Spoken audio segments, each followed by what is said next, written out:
El vicepresidente suspendido de Ecuador, Jorge Glass, concedió este martes una entrevista exclusiva a CNN en español.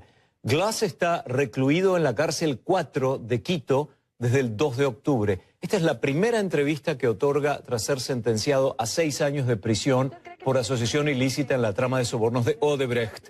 Durante la conversación con nuestra corresponsal Ana María Cañizares, Jorge Glass dijo que la acusación de la Fiscalía respondería a un pacto con la empresa Odebrecht para perjudicarlo y que se prepara para una posible destitución. Además advirtió que demandará a su tío, Ricardo Rivera, acusado de ser el intermediario en el cobro de sobornos de Odebrecht. Rivera también fue condenado a 6 años de prisión. Vamos a ver la entrevista. Listo, vicepresidente Glass, gracias por la entrevista. Hace pocos días, gracias. Usted hace pocos días ha sido sentenciado en primera instancia a 6 años de prisión por el delito de asociación ilícita dentro de la trama Odebrecht. ¿Cuáles son o han sido sus primeras consideraciones después de esta sentencia del tribunal? Bueno, primero gracias y un saludo a toda la audiencia latinoamericana. Yo quisiera hacer un breve resumen de lo que vio el Ecuador y el mundo entero dentro del juicio. Usted tuvo la oportunidad también de estar presente en alguna de las audiencias. Pudimos ver los ecuatorianos que desfilaron más de 45, quizás 50 testigos, entre testigos y peritos, la mayoría convocados por la misma Fiscalía General del Estado. Ninguno de esos peritos involucró a Jorge Glass en nada. De hecho, no fue nombrado. Vimos también cómo se desmaterializaban los informes que habían llegado al Departamento de Justicia de Estados Unidos, en donde tampoco aparece Jorge Glass. Vimos cómo se desmaterializaba la asistencia penal de la República de Panamá, en donde Jorge Glass tampoco aparece. Vimos a un fiscal general de la Nación acusar a Jorge Glass de haber conseguido créditos de gobierno a gobierno. Créame, Ana María, después de haber yo expuesto durante 4 horas y haber desbaratado cada una de las acusaciones de la Fiscalía, yo pensé que iba a existir un tribunal que falle en derecho. Vicepresidente, en este juicio no se trataba de hablar de la ruta del dinero inicialmente, sino de probar la configuración de una asociación ilícita, de que se hayan asociado varias personas para delinquir. Eso es lo que la Fiscalía ha tratado de probar. ¿Por qué considera usted que no hubo pruebas? Pero eso es que algo bien particular, Ana María, porque de hecho los que se declararon culpables, y en general todos menos uno de los procesados en este juicio, declararon que no me conocían. ¿Cómo puede haber una asociación ilícita entre personas que no se conocen entre sí? Y la única argumentación del fiscal es que yo infundía miedo en Odebrecht, y las pruebas que presentó, el decreto de expulsión, que fue una decisión de gobierno, y el decreto donde se me asignaban las funciones, el presidente Correa, el decreto número 15 en el año de junio del 2013. Vicepresidente, lo que sí conocía usted era el curso que tenían los proyectos a cargo de Odebrecht y el dominio que usted tenía de aquellos proyectos por su responsabilidad política. Esa era una de las pruebas que consideró también Pero un liderazgo político, y usted bien lo ha dicho. También se demostró en el proceso que Glass nunca fue parte ni de ningún comité de contratación, de ningún comité de elaboración de pliegos, de ningún comité de elaboración de bases. Eso quedó evidenciado. Créame, cada testigo que venía por parte de la Fiscalía lo que hacía era desbaratar la acusación en mi contra. Siendo así, vicepresidente, ¿por qué el delator de Odebrecht, José Concienciao Santos, habría de mentir? Lo expuse en mi... Primero porque hay un pacto con la Fiscalía. O sea, ahí son tuerca y tornillo. El fiscal... ¿En qué consiste ese pacto entre la Fiscalía y Odebrecht para acusarlo a usted, mire, vicepresidente? El fiscal mantiene en secreto el acuerdo de cooperación firmado entre Odebrecht y la Fiscalía y entre Santos y la Fiscalía. Tiene que hacerse público. Pero aquí en el proceso yo encontré este documento de los abogados de José Santos, en donde hacen referencia, Ana María, a un acuerdo de cooperación eficaz, en donde ya la Fiscalía se había comprometido, entre comillas, se veía obligado a invocar el principio de non bis idem. Es decir, que nadie puede ser acusado 2 veces por la misma cosa. Sin embargo, el fiscal Vaca engañó al tribunal, incurriendo en lo que se conoce como fraude procesal, induciendo al engaño, presentando el acuerdo de cooperación eficaz entre Santos y la Fiscalía de Brasil como una sentencia ejecutoriada, lo cual no era así. Y por lo tanto incurrió en un delito de fraude procesal. Por eso entonces su defensa ha dicho que podría demandar al fiscal Vaca. Pero por supuesto, además debería aplicarse ya un control político de manera inmediata. No se puede entregar la soberanía de la patria. Yo le voy a contar algo. Cuando el fiscal Vaca todavía me hablaba y regresó de Brasil, me llama y me dice, Jorge, tengo una declaración de Santos en donde dice que tú eres un hombre honesto. Bueno, qué bueno que lo ratifique, porque yo siempre lo he sabido, pero me pide algo a cambio, Odebrecht, que no sea enjuiciado en el Ecuador. Yo le digo, no se puede renunciar a la soberanía nacional, inclusive siendo algo que me beneficiaba. Claro que jamás pensé, Ana María, y le soy muy honesto, verme en una situación... ¿Sí habló con usted previo al proceso, el fiscal Vaca? Varias veces, en donde decía que quedaba ratificada mi inocencia, que yo era un hombre honesto, hasta que comenzó el circo macabro. Desde el mismo día de la vinculación, Ana María, 7 de la mañana la fiscal Salazar, la yuplis del fiscal Vaca, dice que tienen que vincularme. A las 12 del mediodía, el fiscal da rueda de prensa y me notifican a las 3 de la tarde. ¿Qué intenciones tendría la fiscalía de hacer esto? Bueno, ¿qué intenciones tiene el fiscal Vaca? Yo creo que es evidente que hay pactos políticos, Ana María. ¿Qué, un interés electoral del fiscal Vaca? Yo creo que hay intereses políticos del fiscal y hay pactos políticos también por debajo de la mesa. Hay otros procesos en curso que ya adelanta la fiscalía y que a su vez ha pedido el tribunal. ¿Cómo se defenderá de estos otros procesos por enriquecimiento ilícito, estaferrismo, lavado de activos? En derecho y con altura. Me han revisado las cuentas, no solamente el Servicio de Rentas Internas, la Unidad de Análisis Financiero, la UAFE, aquí en el Ecuador. Tengo auditorías patrimoniales hasta el 2016 de la Contraloría General del Estado. Cada depósito, no solo en mis cuentas, Ana María, las cuentas de mi esposa, de mis hijos menores de edad, ha sido revisado por la Contraloría General del Estado. Es decir, yo voy a meter toda esa información que ya está inclusive en el proceso que se sigue actualmente, en el proceso de cohecho que ya inició, pero yo no puedo esperar justicia, Ana María. Vicepresidente, el país también espera respuestas. La vez anterior, en esta misma cárcel 4 de Quito, donde usted se encuentra desde el pasado 2 de octubre, usted nos dijo que esperaba a ver de qué lo acusaban a su tío, Ricardo Rivera, que también está sentenciado a 6 años de prisión. ¿Usted va a demandarlo ahora? ¿Va a denunciarlo?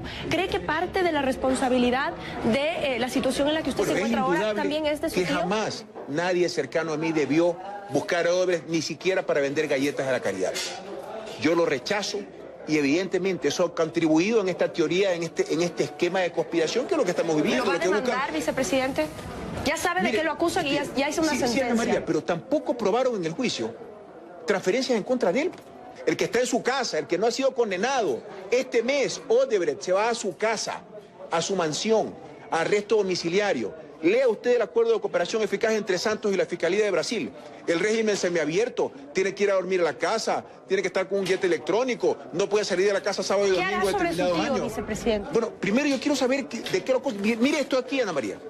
Esto fue lo que le presentaron al país. Que esto he venido en el esto está en el expediente. Esto está foliado en el expediente de la Fiscalía. Donde mostraron al país una referencia que decía tío Manduriaco Glory. No se probó la relación entre Rivera y Glory. Yo no lo estoy defendiendo, claro. Yo no me hablo con él. No existe la relación familiar. Y mientras tanto, en la justicia ecuatoriana, ¿usted emprenderá alguna acción en contra de su tío y de otros funcionarios que quizás usted considera que lo traicionaron, que lo engañaron, vicepresidente? Yo no puedo acusar a otros funcionarios porque no han atentado contra mí, sino contra la administración pública. Y por eso tiene que investigar la Fiscalía. Es evidente, Ana María, que hay hechos de corrupción que se han develado en esta trama montada por Odebrecht. Vicepresidente, discúlpeme que le insista, pero sí es importante para los ciudadanos conocer si usted emprenderá alguna acción en contra de su tío. Sí. De demostrarse giros a favor de Rivera, sí lo voy a hacer. Porque se habría tomado mi nombre. ¿A qué instancias apelará ahora después de haber sido sentenciado? Bueno, toca la apelación dentro de un nuevo tribunal, dentro de la Corte Nacional de Justicia. ¿Acudirá a instancias internacionales? Por supuesto, ya el expediente está siendo preparado para la Corte Interamericana. Vicepresidente, por muchos años se cuestionó el trabajo de la Corte Interamericana. ¿Por qué acudir ahora? De la Comisión Interamericana. ¿Por qué acudir ahora? La Comisión tiene que revisar para las medidas cautelares. Y yo sé que no lo va a hacer, precisamente por lo que usted acaba de decir. Pero este proceso, cuando termine en el Ecuador, y yo voy a buscar que se acelere lo más pronto dentro del Ecuador, para irme a las Cortes internacionales, no a la Comisión Interamericana, a la Corte Interamericana.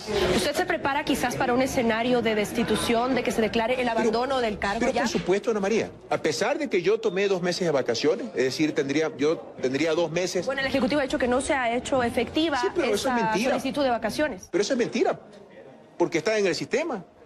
Yo era la máxima autoridad administrativa de la vicepresidencia de la República. Yo no es que tengo que pedirle permiso a un ministro de Estado, ¿dónde estamos? O a un secretario de Estado para pedir vacaciones. Pero nada va a valer, Ana María. Aquí no hay derecho. Aquí no va a haber justicia para ¿Usted cree que el presidente Lenín Moreno interfirió en la justicia? Hay presiones políticas indudablemente, y creo que eso es evidente. ¿Proviene del presidente o no? Del gobierno sí. ¿Incluido el presidente? Sí. Bueno, el presidente es parte del gobierno. Si él está enterado, no lo sé. ¿Cree que el movimiento Alianza País pueda dividirse aún más sin usted en la vicepresidencia? Indudablemente. Pero ¿Qué futuro tiene el movimiento? Bueno, lo que van a hacer es tratar de tomarse, como controlan el Consejo Electoral, van a tratar de tomarse el movimiento político. Yo creo que estamos, en cualquier momento irrumpirá la policía, como en la época de las dictaduras, para desalojar a los compañeros que están legítimamente en la directiva de Alianza País y colocar otra directiva, así que no lo han hecho. Créanme, yo no tengo acceso a muchas noticias y no veo tampoco los noticieros por salud mental. En la Asamblea se tramita un proceso de juicio político también en su contra. Pero yo ya fui juzgado ¿Cómo reacciona usted? En primer lugar, bueno, hace algunos meses ese juicio político no Ana María, progresó. yo ya fui juzgado políticamente, pero en los tribunales de justicia. ¿De qué juicio político me están hablando? Si ya me sentenciaron a 6 años. ¿De qué se arrepiente después de haber sido sentenciado en primera instancia? Ana María, mira, muchos me preguntan, ¿cómo no te diste cuenta de que había una red de corrupción? Bueno, yo soy ingeniero, no soy astrólogo. Pero tenía el control de esas áreas. Control político, liderazgo político, ni siquiera control. Lea bien los decretos. Entonces no le contaban todo lo que ocurría en esos espacios. No le contaban todo lo que ocurría en esos espacios. Pero en una rendición de cuentas, pues. O sea, ni los ministros, bueno, si esa cadena de liderazgo se aplicaría con justicia para todos, aquí en la cárcel también deberían estar todos los exministros. Confío mucho en esos exministros. Confío mucho en esos exministros. No hay ninguno, solo yo estoy preso. Y los que recibieron dinero, que esos sí son culpables. Pero ¿dónde están los exministros? Y no tienen por qué estar, porque el liderazgo político no significa que usted parte de la cadena de responsabilidad administrativa. Me pregunto, pues imagínense aquí estando en la cárcel ya 2 meses y medio, las reflexiones que surgen, ¿qué no hice o qué faltó hacer? Quizás algún sistema de inteligencia administrativa interna que pueda detectar esta corrupción que tenía hasta banco propio por parte de Odebrecht. Pues Odebrecht compró un banco para poder pagar las coimas a funcionarios públicos, a intermediarios que contactaban a funcionarios públicos. Oiga, ¿cómo yo puedo adivinar que hay un privado que se contacta con Odebrecht y que luego va a buscar a un funcionario público y que entrega dinero en paraísos fiscales? Insisto, Ana María, yo soy ingeniero, logramos hacer muchas cosas, ninguno de nosotros somos adivinos o astrólogos. Esto fuera mucho más difícil si no existieran los paraísos fiscales. Entonces usted está diciendo que la Secretaría Nacional de Inteligencia debía volcarse a controlar este tipo de acciones. Pero creo que debería haber alguna instancia de vigilancia administrativa que pueda detectar estas distorsiones. ¿Eso no hubo? O sea, había el control dentro de las administraciones de cada una de las instituciones. ¿No fue suficiente el control? Mire, nadie puede entrar dentro del corazón de las personas o la mente de las personas. Si alguien se quiere corromper, se va a corromper bajo cualquier esquema de control. Siempre, después de la guerra, todo el mundo es capitán, y hasta yo mismo podría decir que pude hacer mejor las cosas, pero en todo caso debe quedar muy claro. Yo tenía un liderazgo político. Y de hecho, de eso me acusó el fiscal, de tener un liderazgo político, y su prueba por eso no era nada en contra de Odebrecht que no fueran los decretos de expulsión de Odebrecht, porque era muy bravo y porque infundía miedo en Odebrecht. Por Dios, ¿cómo se va a sostener? ¿Cómo queda la República? Están destruyendo al Ecuador. El expresidente Correa vino hace unos días acá, fue a saludarlo en uno de los días de audiencia de juicio. ¿Por qué no vino a visitarlo a la cárcel? Se ha preguntado un grupo grande de la población. Ana María, porque la agenda de él estaba muy apretada y yo tenía que ir todos los días a las audiencias. No había un respiro, fueron días tras días de audiencia. Y no le quedó ¿No ha podido conversar con él entonces? No he podido conversar con él. Me ha llamado a veces por teléfono, aquí hay un teléfono monedero, pero no en detalle. Pero en todo caso, él ha estado en permanente contacto con mis abogados, con mi esposa, con mi madre, dándole ánimo, infundiéndole fuerza. Para terminar, vicepresidente, ¿cómo enfrentará usted este juicio político? ¿Tendrá que ir allá a defenderse? ¿Cómo va a hacer si está acá en prisión? No voy a poder defenderlo porque estoy preso y eso es lo que buscan.